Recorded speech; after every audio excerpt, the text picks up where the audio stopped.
Cette nuit, le Sénat a adopté une mesure qui vise à demander aux travailleurs de travailler 7 heures de plus chaque année. Quelle sera votre réaction quand le texte arrivera en l'état à l'Assemblée nationale? Je pense que c'est un scandale de demander aux gens d'avoir du travail gratuit, quand depuis 3 ans, les salariés ont déjà largement payé, puisque le salaire réel baisse depuis 3 ans. Pour qui il a le plus baissé, ce salaire réel? C'est montré par l'INSEE. Il a le plus baissé pour les travailleurs de la deuxième ligne. Les caristes, les manutentionnaires, les ouvriers de l'industrie agroalimentaire, les travailleurs du bâtiment que je citais. C'est pour eux que ça a le plus baissé. Ce sont ceux à qui, dans le cœur de la crise Covid, le président de la République promettait reconnaissance et rémunération. Ils ont eu à la place l'inflation qui est venue grever les petits salaires, et ils ont eu 2 ans de plus pour la retraite. Et c'est à eux qu'on vient dire que, parce que Bruno Le Maire a été le pire économiste de France, qu'il a creusé le déficit tous azimuts, c'est à eux qu'on vient dire qu'ils vont devoir payer. De l'autre côté, les 500 fortunes françaises, en 1996, elles pesaient 5% du PIB à la naissance du classement de Challenge. À l'arrivée d'Emmanuel Macron au pouvoir, c'est 20%. On est aujourd'hui à 45%. Que déjà le capital donne 7 heures. Qu'il donne 7 heures de son année. Pour les Français aujourd'hui, il y a un sentiment d'absurdité à ce grand déménagement du monde qui se produit maintenant depuis 40 ans. C'est vrai sur les usines, mais pourquoi on va faire venir des moutons de Nouvelle-Zélande? Pourquoi on ferait venir des bœufs d'Amérique du Sud? Tout ça n'a pas de sens. Je pense qu'on est dans un moment où il y a une perte de sens. Je pense qu'il y a eu un sens qui a été donné à ce qu'on faisait sur l'agriculture dans l'après-guerre. Il s'agit d'avoir la souveraineté alimentaire. Et on y est parvenu en une génération. Et puis ensuite, la seule mission qu'on a donnée, c'est la mission exportatrice de l'agriculture française. En fait, toute la question qui est posée là, c'est quel cap on veut donner à l'agriculture française? Est-ce que le cap qui est donné, c'est d'être compétitif avec les fermes-usines du Brésil ou de Nouvelle-Zélande? Il y a un accord de libre-échange qui a été signé. Ou bien, ce qu'on doit faire, c'est d'abord nourrir notre pays et bien le nourrir. Sauf qu'on n'est pas tout seul. On n'est pas tout seul. De grands pays comme l'Allemagne, ils sont pour ce traité de libre-échange. Il y a la possibilité de dire non à ce traité de libre-échange. Il faut se rappeler des propos du président de la République dans le cœur de la crise Covid qui disait « Déléguer notre alimentation, notre protection à d'autres est une folie ». Moi, je suis partisan que de la même manière qu'on a construit une exception culturelle qui nous permet d'avoir du cinéma français, qui nous permet d'avoir des livres français, qui nous permet d'avoir de la musique française et européenne et diverse, eh ben, on est une exception agriculturelle qui fasse que non, la seule règle, ça soit pas les plus bas coûts, les normes environnementales les plus faibles. C'est James Bond chez les ch'tis. LVMH, le premier groupe de luxe au monde. Bernard Arnault, la première fortune de France, par le biais de son numéro 2, Pierre Godet, choisit de faire infiltrer Fakir, de mettre 3 sociétés d'intelligence économique, c'est-à-dire d'un genre d'espionnage discret, sur notre dos, de dépenser 2 millions d'euros quand même là-dessus, et d'installer 2 tops à l'intérieur de la rédaction de Fakir. Avec l'objectif d'abord d'avoir le film Merci Patron avant sa sortie, d'observer tous nos faits et gestes, et y compris jusqu'à mon domicile, de faire remonter un trobinoscope de tous les membres de l'association avec les affiliations politiques, les numéros de téléphone, les adresses e-mail. Voilà ce à quoi a procédé le groupe LVMH. Que fait la démocratie avec l'oligarchie? Qu'est-ce qui se passe en matière de presse quand Bernard Arnault est directement propriétaire de titres de presse, qu'il est le principal annonceur, que quand des médias lui échappent, il cherche à les effrayer et à leur faire peur et à les faire taire? Qu'est-ce qui se passe avec la police? Puisque là, ce qu'on voit, c'est que la police de la République est jusque... Imaginez, le numéro 2 du renseignement à l'Élysée, qui était sur notre affaire, comme s'il n'avait pas autre chose à faire, la préfecture de police de Paris, jusqu'au service belge. Tout ça peut faire sourire, mais c'est dans un temps où il y avait des affaires de terrorisme beaucoup plus sérieuses et où la France a été frappée. Et ça pose aussi un souci à l'égard de la justice, puisque LVMH et Bernard Arnault sont sortis du dossier. Comment ? En signant un chèque de 10 millions d'euros, c'est-à-dire pour moi en achetant la justice et en permettant d'être exfiltré du dossier et de pas être aujourd'hui sur le banc des accusés. Au fond, ils ne supportent pas la moindre dissidence. C'est par exemple les socialistes qui à un moment disaient qu'il fallait relever l'impôt de solidarité sur la fortune. C'était monsieur Bernard Arnault qui montait au créneau pour dire que tous les cadres de LVMH partiraient. C'est monsieur Bernard Arnault qui appelle Emmanuel Macron pour que je perde mon mandat dans ma circonscription. Il faut une loi de séparation de l'État et de l'argent. On a là un poids des grandes fortunes dans notre pays qui est devenu tout à fait considérable. Et je le redis, je prends le dossier avec beaucoup d'humour, je dis c'est James Bond chez les ch'tis, mais je pense qu'en même temps, ça pose des questions sérieuses sur l'oligarchie en démocratie. Bonjour François Ruffin. Bonjour. Bonjour. Vous êtes élu d'une terre d'agriculture, la Somme. Comment elle se passe, la mobilisation chez vous, la mobilisation des agriculteurs? Est-ce que vous êtes allé les voir? Oui, je suis allé les voir lundi. Vous savez, ce qu'ils me disent, c'est simplement on n'a pas envie d'être une monnaie d'échange pour permettre de voir des voitures allemandes en Amérique du Sud, en gros. Et il faut se rappeler des propos du président de la République dans le cœur de la crise Covid qui disait « déléguer notre alimentation, notre protection à d'autres est une folie ». Donc évidemment, on a déjà fait de la Picardie, on a vu partir les usines vers la Chine notamment. Est-ce qu'on veut voir partir nos fermes et vers la ferme-usine que serait le Brésil? Bon, par ailleurs, moi j'avais rencontré des agriculteurs brésiliens du Cerrado et qui, eux, enjoignaient aussi de ne pas signer ce traité, parce que eux-mêmes, étant de petite agriculture et étant confrontés à des agriculteurs qui eux font 10 000 hectares, ils me disaient une propriété, c'est l'équivalent de 10% des importations de soja en France. Vous voyez? Donc, quel modèle on veut suivre? En fait, toute la question qui est posée là, c'est quel cap on veut donner à l'agriculture française? Est-ce que le cap qui est donné, c'est d'être compétitif avec les fermes-usines du Brésil ou de Nouvelle-Zélande, avec qui il y a un accord de libre-échange qui a été signé? Oui. Ou bien, est-ce que ce qu'on pense qu'on doit faire, c'est d'abord nourrir notre pays et bien le nourrir? Sauf qu'on n'est pas tout seul. On n'est pas tout seul. On est dans l'Union européenne. Et vous avez vu d'autres pays, d'autres grands pays comme l'Allemagne, ils sont pour ce traité de libre-échange. Il y a la possibilité de dire non à ce traité de libre-échange. Et je crois que même en général, pour les Français aujourd'hui, il y a un sentiment d'absurdité à ce grand déménagement du monde qui se produit maintenant depuis 40 ans maintenant. Je le disais, c'est vrai sur les usines, mais pourquoi on va faire venir des moutons de Nouvelle-Zélande? Pourquoi on ferait venir des bœufs d'Amérique du Sud? Tout ça n'a pas de sens. Je pense qu'on est dans un moment où il y a une perte de sens. Et vous savez, moi, c'est un engagement sur l'agriculture, il est dans la durée. Je pense qu'il y a eu un sens qui a été donné à ce qu'on faisait sur l'agriculture dans l'après-guerre. Il s'agit d'avoir la souveraineté alimentaire. Et on y est parvenu en une génération. En une génération, parce qu'on y a mis les moyens de mécanique, on a retrouvé notre souveraineté alimentaire. Et puis ensuite, il n'y a plus. Sinon, la seule mission qu'on a donnée, c'est la mission exportatrice de l'agriculture française. Ça n'est pas souhaitable. Vous voyez, et aujourd'hui, on se retrouve 30 ans après, il y a eu les accords de Marrakech qui ont été signés en 1994, ça veut dire quoi? Ça veut dire qu'on renonce à quelque part une exception agriculturelle. Moi, je suis partisan que de la même manière qu'on a construit une exception culturelle qui nous permet d'avoir du cinéma français, qui nous permet d'avoir des livres français, qui nous permet d'avoir de la musique française et européenne et diverse, on est une exception agriculturelle qui fasse que non, la seule règle, ça soit pas les plus bas coûts, les normes environnementales les plus faibles.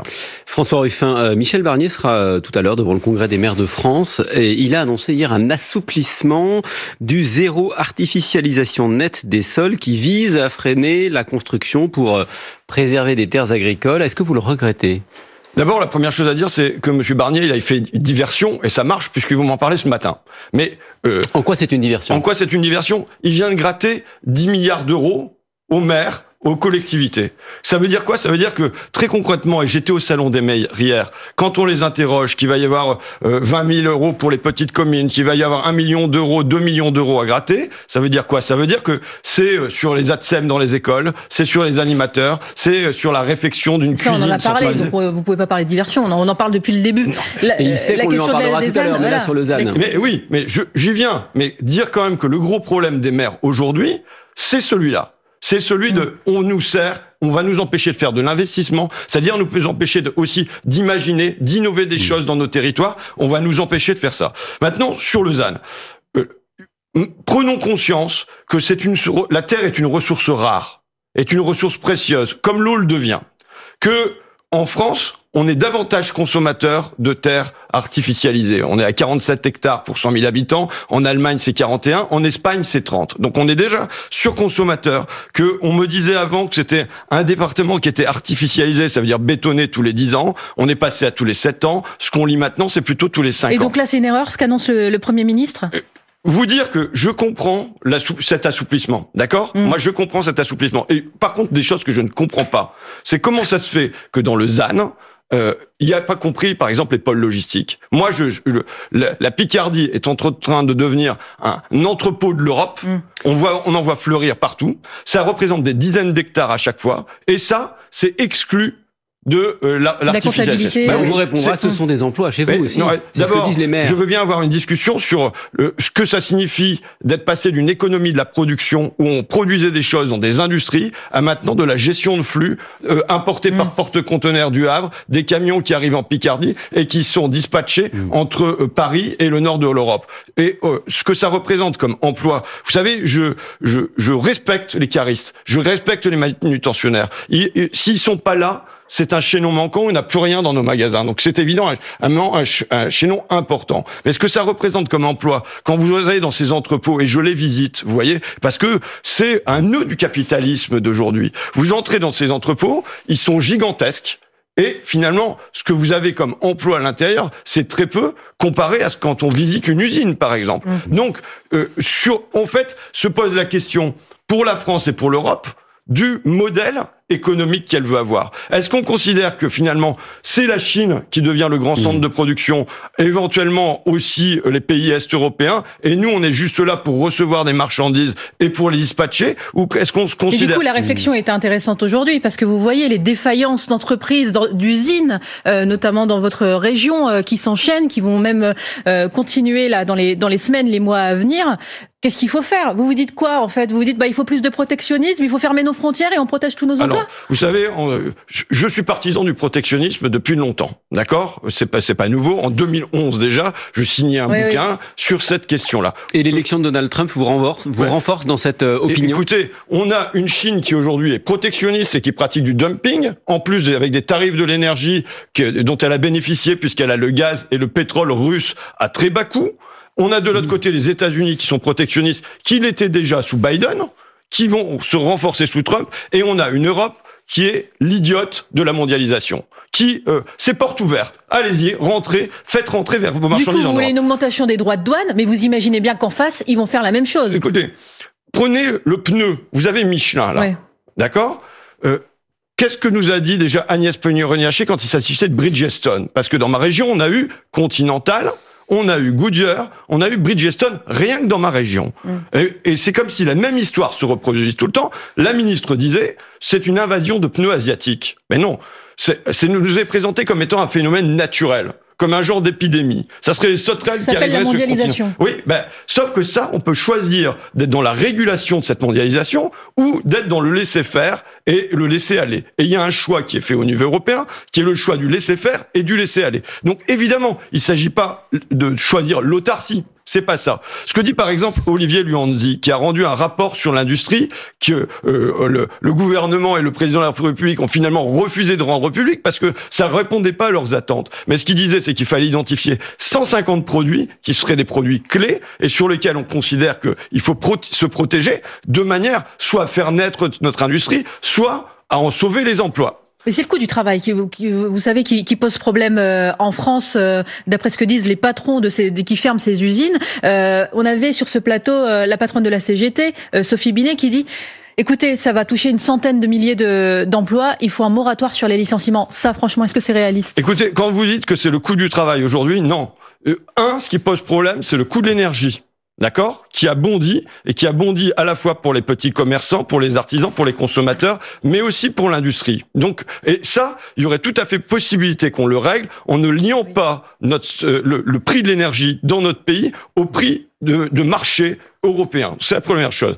La deuxième chose, c'est que ce qui coûte le plus cher dans notre pays, c'est le coût du capital. C'est pas le coût du travail aujourd'hui. Quand je vous lisais les Échos de mon ami Bernard Arnault, la presse économique, qu'est-ce que vous lisez? Les dividendes sont partis pour battre de nouveaux records. La France est championne d'Europe des dividendes. La bourse au plus haut. Vous avez, en fait, paillettes et confettis pour les uns, et ils viennent nous dire que du côté du travail, ça serait trop cher. Non, l'État doit être là pour rééquilibrer ça. Pour venir dire à Auchan, par exemple. Alors, précisément. Pour venir dire à Auchan, par exemple. J'étais dans un magasin Auchan à Valenciennes. Oui. Vous savez, ce sont ces gens qui nous parlent en permanence de la valeur travail et qui, au fond, la déprécient, liquident des gens qui sont attachés à leur travail. Quand je vais chez Auchan, je rencontre des vendeurs dont on supprime les rayons entiers, la télévision, la téléphonie et ainsi de suite, qui sont là depuis 20 ans, depuis 25 ans, depuis 30 ans, qui aiment leur métier, qui aiment l'équipe avec qui ils travaillent, qui y sont bien et dont on vient de dire du jour au lendemain, avant les fêtes de Noël, allez hop, vous partez, vous sortez.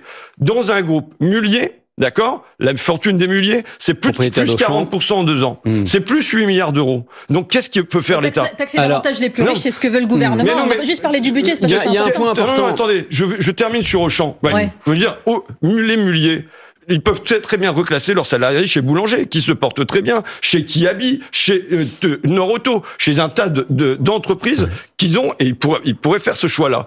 Et l'État devrait mettre la pression pour ça. Là, on a un État qui fait le choix de l'impuissance face à tout ça. Puisque vous parlez du travail, François Ruffin, cette nuit, le Sénat a adopté une mesure qui vise à demander aux travailleurs de travailler 7 heures de plus chaque année, 216 voix contre 119. La mesure est passée, qui viendrait s'ajouter à la journée de solidarité qu'on connaît déjà depuis la canicule de 2003, c'est-à-dire la fin à l'époque du lundi de Pentecôte.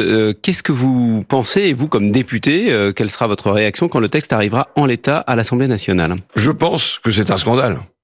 Je pense que c'est un scandale de demander aux gens d'avoir du travail gratuit quand depuis 3 ans, les salariés ont déjà largement payé, puisque le salaire réel baisse depuis 3 ans. Et pour qui il a le plus baissé, ce salaire réel? C'est montré par l'INSEE. Il a le plus baissé pour les travailleurs de la 2e ligne. Pour les caristes, les manutentionnaires, les ouvriers de l'industrie agroalimentaire, les travailleurs du bâtiment que je citais. C'est pour eux que ça a le plus baissé. Ce sont ceux à qui, dans le cœur de la crise Covid, le président de la République promettait reconnaissance et rémunération. Ils ont eu à la place l'inflation qui est venue grever les petits salaires, et ils ont eu 2 ans de plus pour la retraite. Et c'est à eux qu'on vient dire que, parce que Bruno Le Maire a été le pire économiste de France, qu'il a creusé le déficit tous azimuts, c'est à eux qu'on vient dire qu'ils vont devoir payer. Quand, de l'autre côté, on a, je l'ai dit sur les dividendes, mais les 500 fortunes françaises, en 1996, elle pesait 5% du PIB à la naissance du classement de Challenge. À l'arrivée d'Emmanuel Macron au pouvoir, c'est 20%. On est aujourd'hui à 45%. Que déjà le capital donne 7 heures. Qu'il donne 7 heures de son année. La volonté de taxer davantage le capital. On parlait à l'instant des orientations du gouvernement dans ce nouveau budget qui va voir le jour. Le budget a été amendé par les parlementaires. Les retraites, finalement, ça a bougé. Ça a été rejeté. Le budget ayant été rejeté par l'Assemblée nationale, par Sénat, une alliance des macronistes et du Rassemblement national, de toute façon, c'est la version du gouvernement qui revient. Donc. Et c'est en train de bouger sur certains sujets. Je parlais des retraites, ça a bougé. Plus d'impôts pour les plus riches, la réduction des allègements de cotisations patronales, c'est ce qui bouge là en ce moment au Sénat. Est-ce que ça va dans le sens de ce que vous attendez ?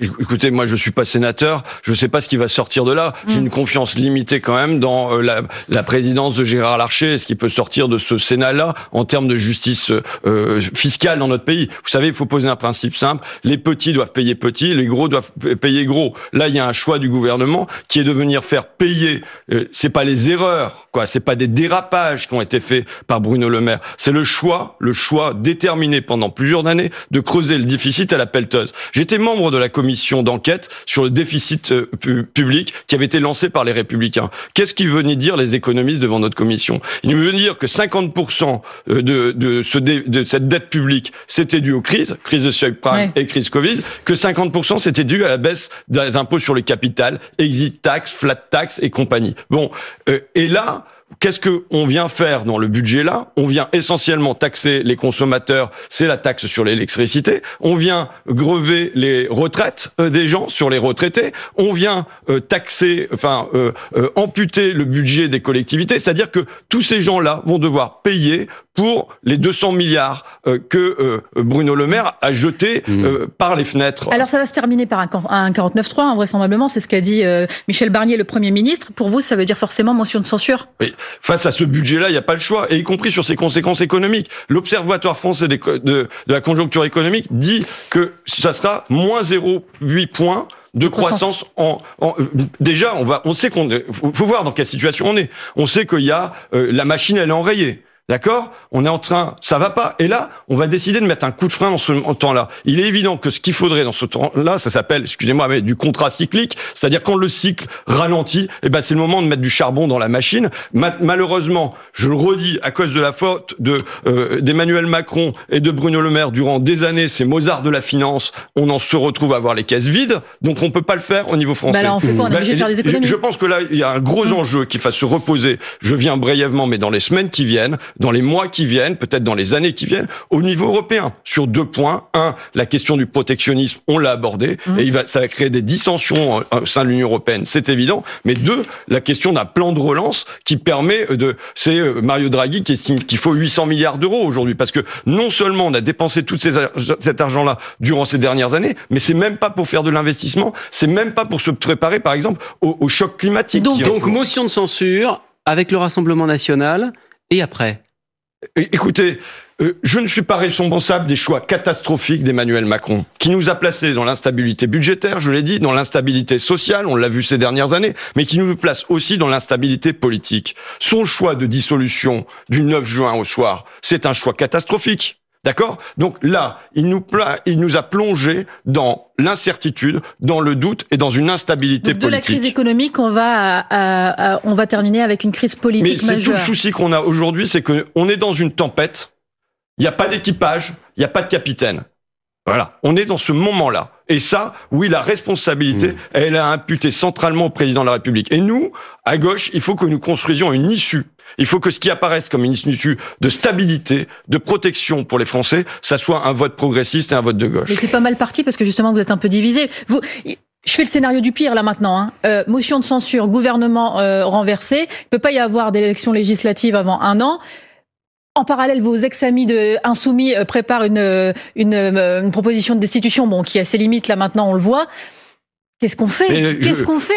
François Ruffin ? Qu'est-ce qu'on fait ? Je vous le demande. Et j'aimerais que la question soit très clairement posée au président de la République, qui a fait tous ces choix-là. Vous voulez son départ, vous ? En tout cas, je pense que lui peut y réfléchir, d'accord ? Il peut y réfléchir sérieusement. Il faut voir dans quelle situation il a placé le pays depuis des années maintenant. Il a rapetissé la France sur le terrain national, mais il l'a rapetissé aussi sur le terrain international. Ce qui fait que même en Europe, aujourd'hui, notre voix pèse peu. Donc le bilan Macron, j'aimerais qu'il le tire avec lucidité. Ces derniers jours, vous êtes occupé par une actualité judiciaire qui vous concerne directement. François Ruffin, vous avez assigné LVMH, dont le patron est Bernard Arnault, l'homme le plus riche de France, en justice. Vous lui reprochez de vous avoir fait espionner à l'époque où vous étiez journaliste pendant le tournage de votre film Merci Patron, il y a maintenant 10 ans environ. Et pour cela, il aurait fait appel à Bernard Squarcieni, qui est l'ancien directeur central du renseignement intérieur. On dirait une fiction. Est-ce que tout ce que vous avancez est vrai ? Mais c'est pas ce que j'avance. Vous savez, c'est le procureur de la République, c'est 2 juges d'instruction qui ont travaillé sur le dossier et qui, au fil du dossier, il y a un côté rigolo quand même parce que c'est James Bond chez les ch'tis. Voilà, LVMH, le premier groupe de luxe au monde, Bernard Arnault, la première fortune de France, par le biais de son numéro 2, Pierre Godet, choisit de faire infiltrer Fakir et de mettre notre journal, de mettre 3 sociétés d'intelligence économique, c'est-à-dire d'un genre d'espionnage discret, sur notre dos, de dépenser 2 millions d'euros quand même là-dessus, et d'installer 2 tops à l'intérieur de la rédaction de Fakir. Mais pour quelle raison ? Avec quel objectif ? Avec l'objectif d'abord d'avoir le film Merci Patron avant sa sortie, d'observer tous nos faits et gestes, et y compris jusqu'à mon domicile, de faire remonter un trobinoscope de tous les membres de l'association avec les affiliations politiques, avec les numéros de téléphone, avec les adresses e-mail. Voilà ce à quoi a procédé le groupe LVMH. Alors le truc, c'est que Bernard Arnault lui-même, il n'est pas sur le banc des accusés. Il devrait être entendu, mais sous le statut de témoin. On n'est pas dans une mise en cause pure et simple de l'homme le plus riche de France. De toute façon, il y a un dossier d'instruction qui raconte tout ça en détail. Et je pense que ça vous pose, à vous et à nous journalistes, plusieurs soucis. Je le dis sur que fait la démocratie avec l'oligarchie? Qu'est-ce qui se passe en matière de presse quand Bernard Arnault est directement propriétaire de titres de presse, qu'il est le principal annonceur, que quand des médias lui échappent, il cherche à les effrayer et à leur faire peur et à les faire taire? Mais qu'est-ce qui se passe avec la police? Puisque là, ce qu'on voit, c'est que la police de la République est jusque, imaginez, au numéro 2... Il n'était plus en poste, Bernard Squarcini, il faut le rappeler. Non, mais d'accord, mais il a fait appel au service de police. Le numéro 2 du renseignement à l'Élysée, qui était sur notre affaire, enfin, comme s'il n'avait pas autre chose à faire, la préfecture de police de Paris, jusqu'au service belge. Et alors, tout ça peut faire sourire, mais c'est dans un temps où il y avait des affaires de terrorisme beaucoup plus sérieuses et où la France a été frappée, et la police a mis de l'énergie dans François Ruffin et Fakir face à LVMH pour le tournage de Merci Patron. Et ça pose aussi un souci à l'égard de la justice, puisque LVMH et Bernard Arnault sont sortis du dossier. Comment ?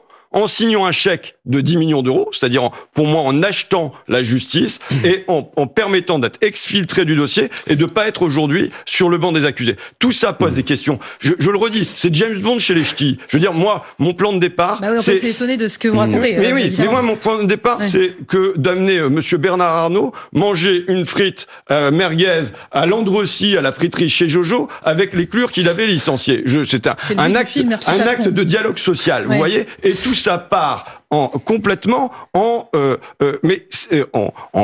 un espèce de délire, parce qu'au fond, ils ne supportent pas la moindre dissidence. On est dans des groupes où quand on participe aux assemblées générales, vous savez que parfois, je me suis fait petit actionnaire pour y participer, on a des votes à 99%. Ils ne supportent pas la dissidence. Donc quand il y a une dissidence, mais même quand c'est par exemple les socialistes qui à un moment disaient qu'il fallait relever l'impôt de solidarité sur la fortune, c'était monsieur Bernard Arnault qui montait au créneau pour dire que tous les cadres de LVMH partiraient. C'est monsieur Bernard Arnault qui appelle Emmanuel Macron pour que je perde mon mandat dans ma circonscription.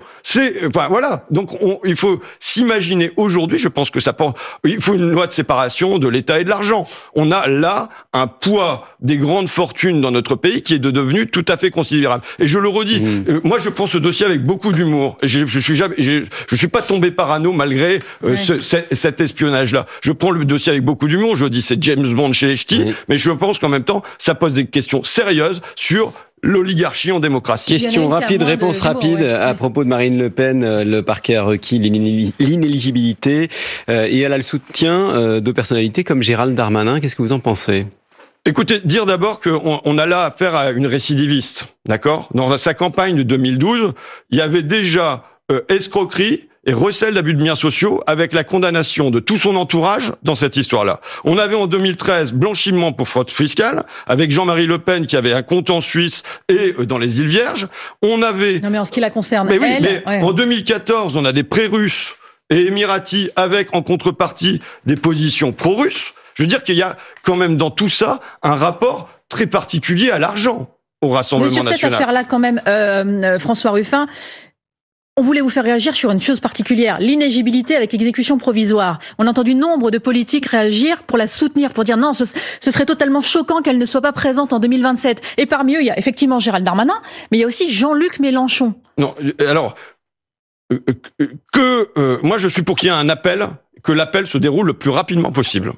D'accord ? Donc vous êtes sur la même ligne que Jean-Luc Mélenchon qui dit non, on ne peut pas la priver. Je suis pour qu'il y ait un appel et que l'appel se déroule le plus rapidement possible. Avant 2027, en fait, avant la présidentielle. Voilà, il faut que l'année prochaine, il y ait l'appel de ce procès, qui est un procès évidemment important puisqu'il concerne le premier parti de France, et que si jamais la condamnation est définitive, il lui soit impossible de se présenter à l'élection présidentielle si jamais il y a une peine d'inéligibilité. Donc l'inéligibilité à exécution provisoire, vous dites non, vous ? Ça me paraît bizarre. Moi, je souhaite que il y ait un appel, mais que l'appel se déroule le plus rapidement possible. Avec une décision définitive donc de la justice. Je veux vous dire que de toute façon, on ne combat pas le Rassemblement national comme ça. Voilà, c'est pas la justice qui doit combattre politiquement le Rassemblement national. Mais vous aussi, vous parlez d'un procès politique ? Non, je parle pas d'un procès politique. Je dis qu'il faut l'égalité, il faut la justice et l'égalité. Maintenant, je dis qu'on a une autre tâche. On a une autre tâche, qu'on considère pas que la tâche sera accomplie par la justice. C'est pas parce que Marine Le Pen ne se présentera pas, éventuellement ne se présenterait pas à l'élection présidentielle de 2027, que le Rassemblement national et que l'extrême droite seraient moins importants dans le pays. Et qu'il nous faudrait cesser de travailler à construire une alternative et de représenter la force de stabilité, la force de protection dont les Français ont aujourd'hui besoin. Merci François Ruffin d'avoir été avec nous ce matin sur France Info. Merci. Je vous laisse en compagnie de Salia Braclia, Renaud Dely, les informés dans quelques minutes.